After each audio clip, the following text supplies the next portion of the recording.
최근에 누군가를 만나고 돌아오는 길에 오히려 더 외로움을 느낀 적이 있으신가요? 분명 오랜만에 친구를 만났고 이야기도 나누었는데 집으로 돌아오는 발걸음이 무겁고 가슴 한편이 텅 빈 것 같은 기분 말입니다. 젊었을 때는 이렇지 않았습니다. 그때는 친구를 만나면 진짜로 즐거웠고 이야기를 나누면 마음이 따뜻해졌습니다. 하지만 지금은 다릅니다. 같은 사람을 만나도 예전 같은 느껴지지 않습니다. 오히려 만나고 나면 피곤하고 무언가 어긋난 것 같으며 서로 다른 세계에 사는 사람처럼 느껴집니다. 더 당황스러운 것은 가까운 사람일수록 이런 감정이 더 강하게 밀려온다는 점입니다. 가족과 함께 있어도 마음이 불편하고 자식과 통화를 하고 나면 오히려 답답해지며 배우자와의 대화에서조차 서로 다른 언어를 쓰는 것처럼 느껴질 때가 있습니다. 많은 분들이 스스로에게 묻습니다. 내가 나이 들어서 예민해진 걸까? 까다로워진 걸까? 하지만 그것이 아닙니다. 여러분이 예민해진 것이 아니라 여러분은 그저 사람을 너무 많이 겪은 것입니다. 수십 년을 살아오면서 수많은 관계를 경험했고 그 과정에서 상처도 받았으며 실망도 했습니다. 그리고 그 모든 경험이 쌓여서 이제는 사람을 보는 눈이 달라진 것입니다. 젊었을 때 우리는 에너지가 넘쳤습니다. 사람 관계에서 상처를 받아도 금방 털어내고 다시 시작할 수 있었습니다. 하지만 지금은 다릅니다. 몸도 쉽게 피곤해지지만 마음도 예전처럼 빨리 회복되지 않습니다. 한 번 상처받으면 그 상처가 오래가고 한 번 실망하면 그 실망이 깊이 남습니다. 이것은 지극히 자연스러운 변화입니다. 인간관계가 힘들다는 것은 여러분의 실패가 아니라 변화입니다. 그것은 여러분이 진짜로 소중한 것이 무엇인지 알게 되었다는 증거입니다. 바로 이 지점에서 우리는 철학을 다시 꺼내 볼 필요가 있습니다. 오늘 함께 살펴볼 사람은 19세기 독일 철학자 아르투어 쇼펜하우어입니다. 많은 사람들이 그를 비관주의자라고 부르지만 그는 비관적인 것이 아니라 현실적이었습니다. 그는 인간을 있는 그대로 보려고 했고 우리가 보고 싶지 않은 진실을 외면하지 않았습니다. 쇼펜하우어야말로 노년의 인간관계를 이해하는데 가장 적합한 철학자입니다. 그는 인간이 본질적으로 고독한 존재라는 것을 인정했고 관계에서 적당한 거리를 유지하는 것이 얼마나 중요한지를 강조했습니다. 무엇보다 그는 혼자 있는 능력이야말로 진정한 힘이라고 말했습니다. 인간은 왜 관계를 맺는가? 쇼펜하우어는 인간을 의지의 화신으로 보았습니다. 우리는 살아있는 한 계속 무언가를 욕망합니다. 하나를 채우면 또 다른 욕망이 생기고 그것을 채우면 또 다른 것이 생깁니다. 이 욕망은 절대 끝나지 않습니다. 여러분도 경험해 보셨을 것입니다. 좋은 직장을 원했고 직장을 얻으니 승진을 원했으며 결혼을 원했고 결혼을 하니 아이를 원했습니다. 그렇게 평생 무언가를 채우며 살아왔지만 그 모든 것을 이루어도 완전히 만족스럽지는 않았습니다. 그렇다면 이런 인간들이 관계를 맺을 때 어떤 일이 벌어질까요? 쇼펜하우어는 명확하게 말합니다. 인간은 선에서 관계를 맺는 것이 아니라 필요해서 관계를 맺는다고 말입니다. 직장 생활을 하던 시절, 우리는 동료들과 친하게 지냈습니다. 하지만 퇴직하고 나서 그 관계가 어떻게 되었나요? 대부분은 자연스럽게 멀어졌습니다. 단지 우리를 연결하던 필요가 사라졌기 때문입니다. 쇼펜하우어는 인간이 관계를 맺는 이유가 크게 두 가지라고 말합니다. 첫째는 외로움이고 둘째는 인정 욕구입니다. 우리는 혼자 있으면 외롭습니다. 나 혼자만 이 세상에 있는 것 같은 불안, 아무도 나를 이해하지 못하는 것 같은 느낌입니다. 그래서 사람을 찾습니다. 그런데 문제는 다른 사람도 똑같다는 것입니다. 다른 사람도 외롭고, 다른 사람도 인정받고 싶어하며, 다른 사람도 자기 이야기를 들어주길 원합니다. 그래서 만남이 힘들어집니다.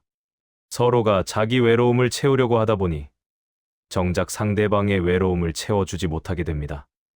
오랜만에 친구를 만났습니다. 여러분은 요즘 마음이 힘들어서 누군가에게 이야기를 하고 싶었습니다. 그런데 친구도 똑같습니다. 여러분이 이야기를 시작하면 친구는 얼마 듣지 않고 자기 이야기로 넘어갑니다. 아, 나도 그래. 근데 있잖아. 나는 말이야. 그리고 집에 돌아와서 생각합니다. 아, 나는 내 이야기를 제대로 하지도 못했네. 이것이 바로 쇼펜하우어가 말하는 인간관계의 본질입니다. 모두가 자기 필요를 채우려고 하기 때문에 정작 서로의 필요를 채워주지 못합니다. 여기서 쇼펜하우어의 통찰이 빛을 발합니다. 인간관계의 갈등은 도덕의 문제가 아니라 구조의 문제라는 것입니다. 우리가 서로 상처를 주는 것은 우리가 나쁜 사람이어서가 아니라 인간이라는 존재 자체가 그런 구조를 가지고 있기 때문입니다. 모두가 욕망하고, 모두가 외롭고, 모두가 인정받고 싶어 하는데 이 욕구들이 서로 충돌할 수밖에 없습니다. 가까운 사람에게서 우리가 더 크게 상처받는 이유도 명확합니다. 가까운 사람일수록 우리의 기대가 크기 때문입니다. 낯선 사람에게는 별로 기대하지 않지만 가족과 친구에게는 많은 것을 기대합니다. 나를 이해해 줄 것이라고, 나를 배려해 줄 것이라고 기대합니다. 하지만 이 기대가 대부분 충족되지 않습니다. 가족도 완벽하지 않고 친구도 한계가 있으며 그들도 자기 삶이 바쁩니다. 그래서 우리가 기대한 만큼 반응해주지 못하고 우리는 상처받습니다. 고슴도치의 딜레마, 거리의 발견. 쇼펜하우어는 이렇게 말했습니다. 추운 겨울날 고슴도치들이 서로의 체온으로 따뜻함을 나누려고 가까이 다가가지만 너무 가까워지면 서로의 가시에 찔려 다시 멀어진다. 그러다가 다시 추워지면 또 가까워지고 또 가시에 찔려 멀어진다. 이렇게 반복하다가 마침내 서로 다치지도 않고 따뜻함도 느낄 수 있는 적당한 거리를 찾게 된다. 이 비유가 노년에 더 아프게 다가오는 이유는 우리가 이미 너무 많이 가시에 찔렸기 때문입니다. 가족에게 찔렸고 친구에게 찔렸으며 우리가 사랑했던 사람들에게서 가장 깊은 상처를 받았습니다. 결혼 초기를 생각해보면 우리는 배우자와 완전히 하나가 되고 싶었습니다. 모든 것을 공유하고 모든 시간을 함께 보내고 싶었습니다. 하지만 시간이 지나면서 깨달았습니다. 아무리 사랑하는 사이라도 우리는 결국 다른 사람이라는 것을요. 너무 가까워질 때 세 가지 문제가 생깁니다. 첫째, 경계가 흐려집니다. 자식이 힘들어하면 내가 더 힘들어하고 친구가 실패하면 내가 더 괴로워합니다. 이것은 공감이 아니라 과도한 동일시입니다. 둘째, 자유가 제한됩니다. 배우자가 어디를 가는지 항상 알고 싶어 하고 자식이 무엇을 하는지 계속 확인하고 싶어 합니다. 이것은 사랑이 아니라 통제입니다. 셋째, 실망이 커집니다. 너무 가까워지면 상대방의 모든 면을 보게 되고 우리가 이상화했던 이미지가 무너집니다. 그래서 쇼펜하우어는 멀어지는 것이 차가움이 아니라고 말합니다. 거리를 둔다는 것은 서로를 존중한다는 뜻입니다. 상대방도 독립된 인격체라는 것을, 상대방에게도 자기만의 공간이 필요하다는 것을 인정하는 것입니다. 결혼 생활을 오래 하신 분들은 아실 것입니다. 각자의 시간이 필요하다는 것을요. 배우자가 혼자 있고 싶어 할 때 그냥 두는 것이 억지로 함께 있으려고 하는 것보다 훨씬 건강합니다. 이것은 사랑이 식은 것이 아니라 오히려 성숙한 사랑으로 발전한 것입니다. 쇼펜하우어가 말한 적당한 거리란 물리적인 것만이 아니라 심리적인 것입니다. 더 정확히 말하면 그것은 경계입니다. 내 영역과 상대방의 영역을 구분하는 선입니다. 친구가 경제적으로 힘들다고 할 때 우리는 도울 수 있지만 친구의 문제를 완전히 대신 해결해 줄 수는 없습니다. 우리가 할 수 있는 만큼 우리 삶에 무리가 가지 않는 선에서 돕는 것이 적당한 거리입니다. 자식이 성인이 되면 자식의 인생은 자식의 것입니다. 우리가 조언할 수는 있지만 결정은 자식이 해야 합니다. 노년의 인간관계가 유독 아픈 이유. 나이 들수록 말 한마디가 더 아픈 이유는 우리가 이제 말의 무게를 정확히 알기 때문입니다. 모임에서 누군가 요즘은 나이 들면 좀 쉬셔야죠 라고 말합니다. 겉으로는 배려하는 말 같지만 그 안에는 당신은 이제 늙었으니 물러나세요 라는 메시지가 담겨 있습니다. 자식이 엄마, 그건 요즘 세상하고 안 맞아요라고 말할 때 우리는 단순히 한 가지 의견이 무시당한 것이 아니라 우리의 전 존재가, 우리가 살아온 세월이 무가치하다고 선언당한 것처럼 느낍니다. 쇼펜하우어는 인간은 자기 존재의 가치를 타인의 인정을 통해 확인하려는 욕구가 있다고 말합니다. 젊었을 때는 직장에서 직함이, 가정에서 부모로서의 역할이 우리의 가치를 증명했습니다.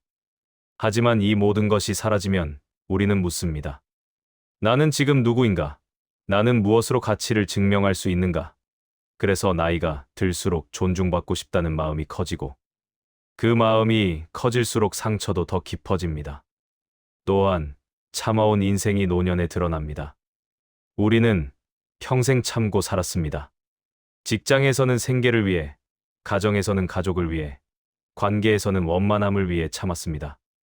하지만 나이가 들면 이 이유들이 하나씩 사라집니다.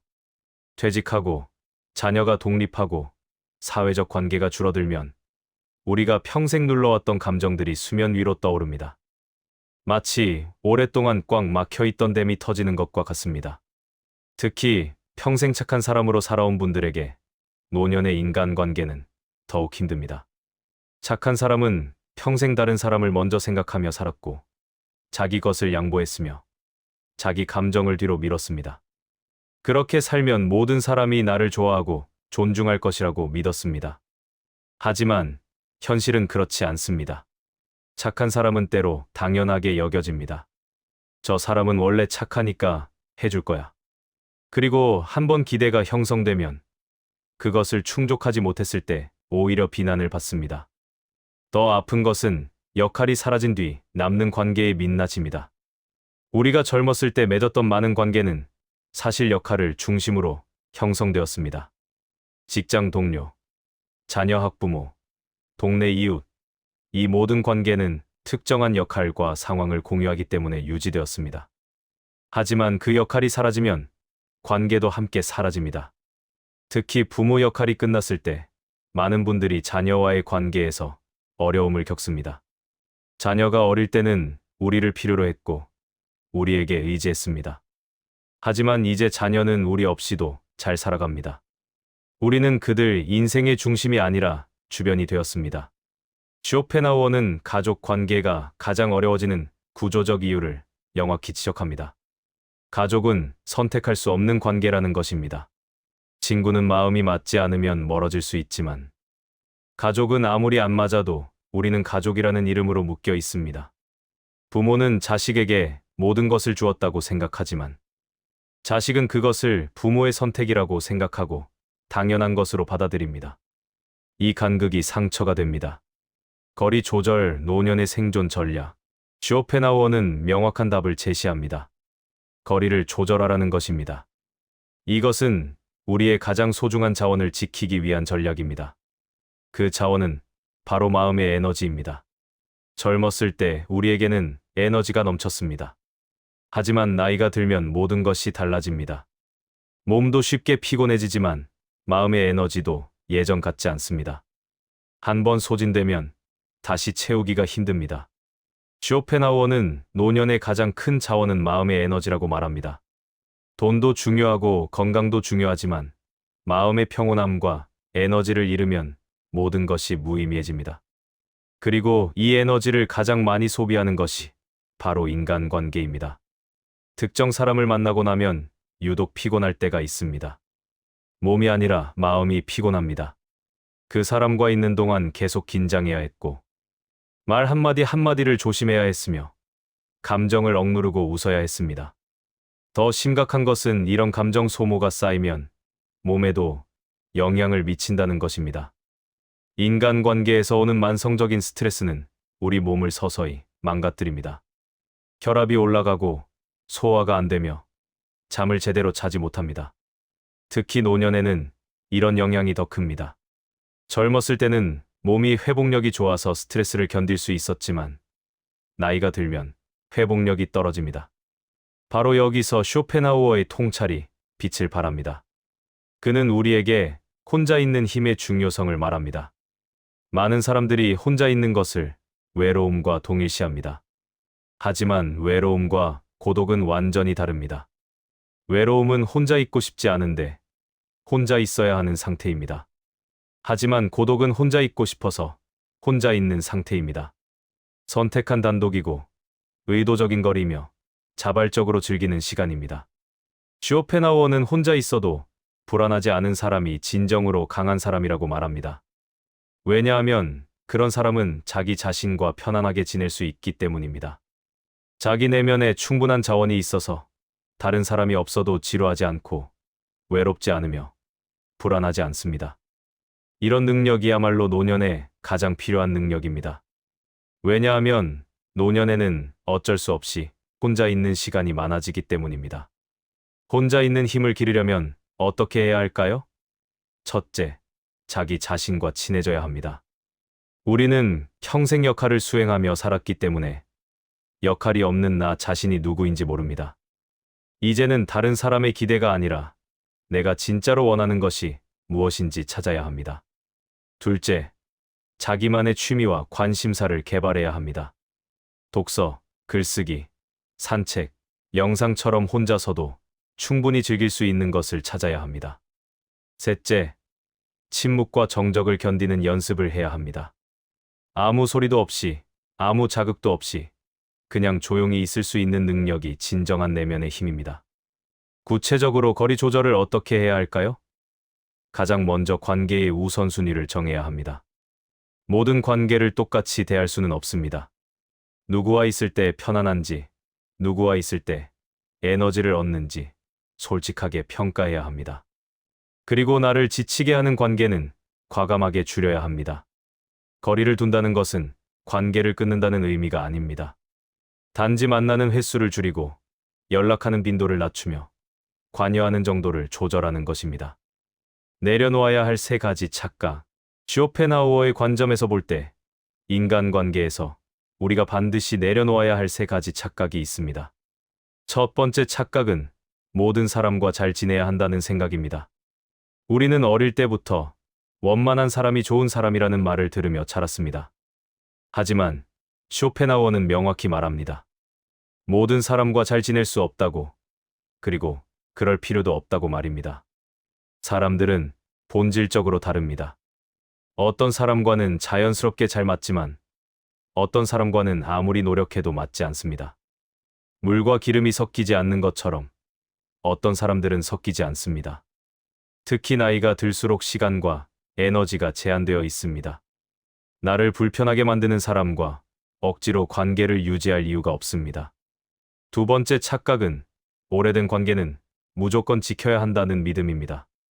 우리는 오래된 관계를 소중하게 여깁니다. 학창시절 친구, 결혼 전부터 알던 지인. 이런 관계들은 많은 추억을 공유하고 있기 때문에 특별하게 느껴집니다. 하지만 쇼펜하우어는 묻습니다. 오래된 것이 항상 좋은 것일까요? 사람은 변합니다. 젊었을 때 우리와 잘 맞았던 사람이 나이가 들면서 달라질 수 있습니다. 가치관이 변하고 관심사가 달라지며 삶의 방식이 바뀝니다. 어떤 관계는 처음부터 건강하지 않았을 수도 있습니다. 오래전에 좋았던 관계라도 지금 나를 힘들게 한다면 그것은 더 이상 좋은 관계가 아닙니다. 그런 관계를 내려놓는 것은 배신이 아니라 자기 보호입니다. 세 번째 착각은 설명하면 이해받을 수 있다는 환상입니다. 우리는 누군가와 갈등이 생기면 열심히 설명하면 이해받을 수 있다고 믿습니다. 하지만 쇼펜하우어는 명확히 답합니다. 사람들은 이해하고 싶은 것만 이해하기 때문입니다. 각자가 자기 의지, 자기 욕구, 자기 관점을 가지고 있고 이것들이 서로 부딪히기 때문에 이해가 불가능합니다. 설명이 부족해서가 아니라 구조적으로 이해가 어렵습니다. 진정으로 우리를 아끼는 사람은 긴 설명이 필요 없습니다. 반대로 우리를 이해하고 싶지 않은 사람은 아무리 설명해도 이해하지 않습니다. 설명의 양이 아니라 관계의 질이 중요합니다. 이 세 가지 착각을 내려놓으면 훨씬 자유로워집니다. 모든 사람에게 좋은 사람이 되려고 애쓰지 않아도 되고 오래된 관계를 억지로 유지하지 않아도 되며 이해받지 못하는 사람에게 계속 설명하지 않아도 됩니다. 이것은 인간관계를 포기하는 것이 아니라 건강한 경계를 설정하는 것입니다. 마지막으로 한 가지 더 내려놓아야 할 것은 완벽한 관계에 대한 환상입니다. 우리는 평생 나를 완전히 이해해주고 항상 내 편이 되어주며 절대 나를 실망시키지 않는 완벽한 관계를 찾으려고 했습니다. 하지만 쇼펜하우어는 명확히 말합니다. 그런 관계는 존재하지 않는다고. 모든 관계에는 한계가 있고 모든 사람은 불완전하며 모든 만남에는 상처의 가능성이 있습니다. 이것을 받아들이면 오히려 관계가 편해집니다. 완벽을 기대하지 않기 때문에 실망도 줄어들고 작은 친절에도 감사하게 되며 불완전함을 받아들일 수 있게 됩니다. 이제는 편해질 나이. 돌이켜 보십시오. 우리는 평생 참고 살았습니다. 어릴 때는 부모님 말씀을 따라야 했고 사회생활을 할 때는 상사의 눈치를 봐야 했으며 결혼해서는 배우자와 시댁을 배려해야 했고 부모가 되어서는 자녀를 위해 희생해야 했습니다. 하고 싶은 말을 참고 하고 싶은 것을 포기하며 나를 뒤로 미루고 살았습니다. 그렇게 산 이유는 명확했습니다. 책임이 있었고 의무가 있었으며 지켜야 할 것들이 있었기 때문입니다. 하지만 이제는 다릅니다. 자녀는 이미 컸고 직장에서는 퇴직했으며 사회적 역할도 대부분 끝났습니다. 그렇다면 이제는 무엇을 위해 참아야 할까요? 쇼펜하우어는 명확히 답합니다. 이제는 참지 말라고, 이제는 나를 위해 살라고 말입니다. 하지만 생각해 보십시오. 언제까지 참으실 건가요? 평생 참다가 마지막까지 참고 가실 건가요? 그렇다면 여러분은 언제 편하게 사실 건가요? 쇼펜하우어는 이렇게 말합니다. 지금이 아니면 언제냐고.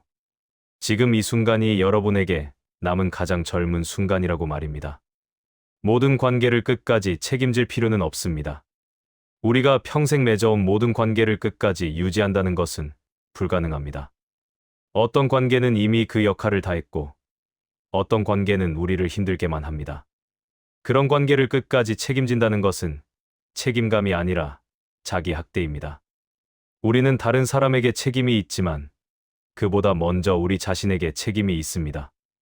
우리 자신을 지키고 우리 자신을 돌보며 우리 자신을 행복하게 만들 책임이 있습니다. 거리를 둔다는 것은 사랑하지 않는다는 뜻이 아닙니다. 오히려 쇼펜하우어는 정반대로 말합니다. 거리를 두는 것이야말로 진정한 사랑이라고 말입니다. 왜냐하면 적당한 거리는 서로를 보호하기 때문입니다. 너무 가까우면 서로 상처를 줍니다. 하지만 적당한 거리를 유지하면 서로를 존중하면서도 관계를 유지할 수 있습니다. 각자의 공간을 인정하고 각자의 삶을 존중하며 각자의 선택을 받아들이면서도 연결되어 있을 수 있습니다. 자녀가 성인이 되었다면 우리가 그 모든 것에 관여하려고 하면 자녀는 부담을 느낍니다. 하지만 적당한 거리를 두면 자녀는 편안해집니다. 그리고 편안할 때 오히려 더 자주 연락하고 싶어지고 더 많은 것을 나누고 싶어집니다. 배우자와도 평생을 함께 살았다고 해서 모든 시간을 함께 보낼 필요는 없습니다. 각자의 취미가 있을 수 있고 각자만의 시간이 필요할 수 있습니다. 이것은 사랑이 식은 것이 아니라 오히려 성숙한 사랑입니다. 쇼펜하우어가 말한 품이 있는 거리란 바로 이것입니다. 무관심한 거리가 아니라 존중하는 거리. 냉정한 거리가 아니라 배려하는 거리. 단절하는 거리가 아니라 보호하는 거리입니다. 그리고 이 거리를 유지하기 위해서는 혼자 있어도 평온한 사람이 되어야 합니다. 혼자 있어도 불안하지 않은 사람이 가장 강한 사람입니다. 왜냐하면 그런 사람은 다른 사람에게 의존하지 않기 때문입니다. 외로움을 피하기 위해 억지로 사람을 만나지 않고 인정받기 위해 굽히지 않으며 버림받을까봐 참지 않습니다. 자기 자신과 편안하기 때문에 다른 사람이 없어도 괜찮고 혼자여도 충만합니다. 이것이 바로 노년의 목표가 되어야 합니다. 많은 사람에게 사랑받는 사람이 되는 것이 아니라 혼자 있어도 평온한 사람이 되는 것입니다. 모든 사람과 잘 지내는 사람이 되는 것이 아니라 진짜 중요한 사람과 깊이 있는 관계를 유지하는 사람이 되는 것입니다. 끊임없이 바쁜 사람이 되는 것이 아니라 진정으로 평화로운 사람이 되는 것입니다. 역설적으로 들리지만 다른 사람이 필요 없는 사람이 가장 좋은 관계를 맺습니다. 왜냐하면 그런 사람은 필요해서가 아니라 선택으로 관계를 맺기 때문입니다. 외로워서가 아니라 함께하고 싶어서 만나고, 의존하려고가 아니라 나누려고 연락하며, 채우려고가 아니라 주려고 관계를 유지합니다. 이런 관계야말로 건강한 관계이고, 이런 관계만이 오래 지속될 수 있습니다. 여러분에게 남은 시간이 얼마나 될까요? 아무도 모릅니다. 하지만 확실한 것은 그 시간이 무한하지 않다는 것입니다. 그 제한된 시간을 어떻게 보낼지가 중요합니다. 쇼펜하우어는 이렇게 말했습니다. 인생의 전반부는 행복을 추구하지만 인생의 후반부는 고통을 피하는 것이 목표가 된다. 이것은 비관적인 말이 아니라 현실적인 말입니다. 이제 우리가 원하는 것은 단순합니다. 고통 없이 평온하게, 편안하게 살고 싶을 뿐입니다. 이것은 욕심이 아닙니다. 이것은 당연한 권리입니다. 우리는 평생 열심히 살았고 충분히 기여했으며 할 만큼 했습니다. 이제는 편할 자격이 있습니다.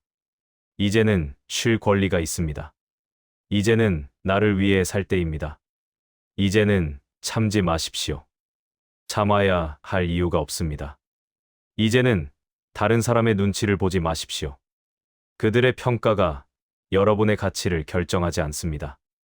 이제는 여러분 자신의 기준으로, 여러분 자신의 속도로, 여러분 자신이 원하는 방식으로 사십시오. 나를 힘들게 하는 사람과는 거리를 두십시오. 죄책감을 느낄 필요가 없습니다. 나를 지치게 하는 모임에는 가지 마십시오. 의무감을 느낄 필요가 없습니다.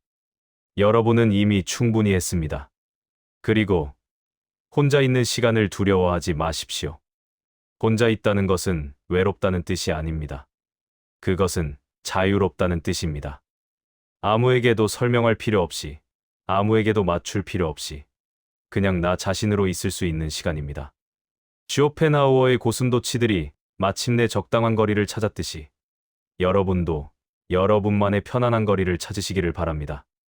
그 거리에서 여러분은 외롭지도 않고 상처받지도 않으며 평온할 것입니다. 그리고 그 평온함이야말로 여러분이 평생 찾던 행복일 것입니다. 혼자 있어도 평온한 사람이 가장 강한 사람입니다. 그리고 여러분은 그런 사람이 될 수 있습니다. 아니, 이미 그런 사람입니다. 단지 그것을 인정하지 못했을 뿐입니다. 이제는 인정하십시오. 여러분은 혼자여도 괜찮습니다. 여러분은 모든 사람에게 사랑받지 않아도 괜찮습니다. 여러분은 그저 여러분 자신으로 충분합니다. 작은 것부터 시작하십시오. 가기 싫은 모임 하나 거절하기, 하기 싫은 역할 하나 내려놓기, 혼자 있는 시간 30분 즐기기. 그리고 그것이 쌓이면 여러분의 삶이 조금씩 달라질 것입니다. 더 가볍고, 더 평온하며, 더 자유로워질 것입니다. 여러분 모두의 노년이 평온하고 자유롭기를 진심으로 기원합니다. 이제는 참을 나이가 아니라 편해질 나이입니다. 여러분은 그럴 자격이 있고, 그럴 권리가 있으며, 그럴 수 있는 힘이 있습니다. 진정한 자유는 혼자 있어도 평온한 데 있고, 진정한 행복은 많은 것을 가지는 데 있지 않고 평온함을 유지하는 데 있으며, 진정한 사랑은 집착하는 것이 아니라 적당한 거리를 유지하는 데 있습니다. 여러분의 남은 인생이 억지로 참는 시간이 아니라 진정으로 편안한 시간이 되기를 바랍니다. 감사합니다.